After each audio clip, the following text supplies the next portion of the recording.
lots of interesting stories about the mining days around Tombstone. Some of them are true, and some are part true and part legend and lore. Puffery, let's call it. The stories about deaths at Brunkow's cabin, about 8 miles from Tombstone, falls into the latter category, part true and part lore. Today, as I hike out there with the Huachuca Hiking Club, I'll fill you in.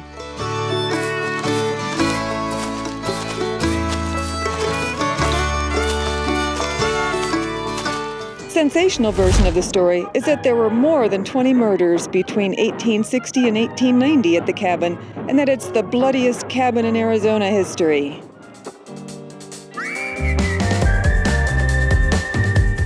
The more accurate story is that it's known that 4 people were killed at the cabin. On July 23, 1860, 2 of the earliest miners in this area, James Williams and Frederick Brunkow, and a chemist, John Moss, were killed, allegedly by Mexican laborers who fled across the border. This accounts for 3 deaths. 14 years later, on June 5, 1874, a former marshal, Milton Duffield, was shot in a property dispute at the cabin by James Holmes. Mr. Holmes was sentenced to prison, but escaped before serving time. This accounts for death number 4. After those well-documented deaths, stories and sources get murkier. Supposedly, an 1897 issue of the Tombstone Prospector reported that a gang of bandits killed each other at the cabin as they fought over loot stolen from a Wells Fargo bullion wagon. I checked the front page of 100 issues of the Tombstone Prospector from 1897, and there were plenty of ads for saloons, barbershops, and baking powder. Pioneer baking powder. But no reports of bandits murdering each other at Brunkow's cabin over stolen loot. The puffery really kicked off about 100 years ago when newspapers published lurid stories about the cabin and its ghostly apparitions and uninterrupted violence and murder. The graves lie thick around the old adobe house. And now it's a legend that people like to promote. 20+ murders? No. 4 to 5 murders, which is plenty, along with more deaths from mine accidents, disease, alcoholism, and the like, isn't as sensational of a story, but it's more accurate. And now that I'm done destroying the dreams of people who like ghosts and apparitions and puffery, let's get on with the rest of our route.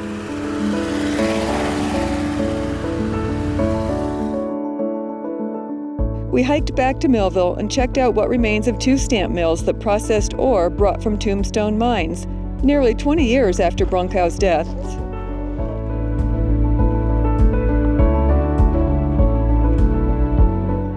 Corbin was a 20 stamp mill.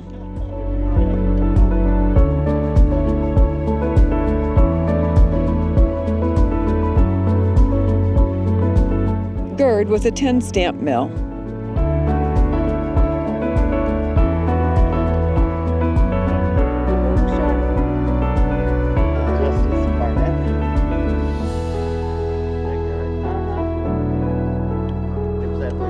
Then, in 1886, a fire destroyed the Grand Central Pump House, and Tombstone's mines flooded. There was no more ore for these stamp mills, and that was the end of Millville.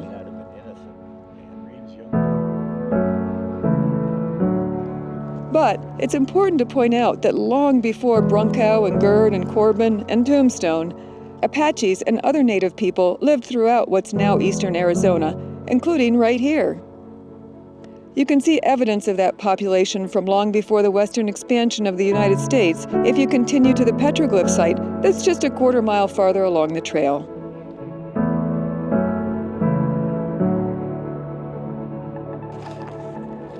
If you want to see what remains of Charleston, it's just across the San Pedro River.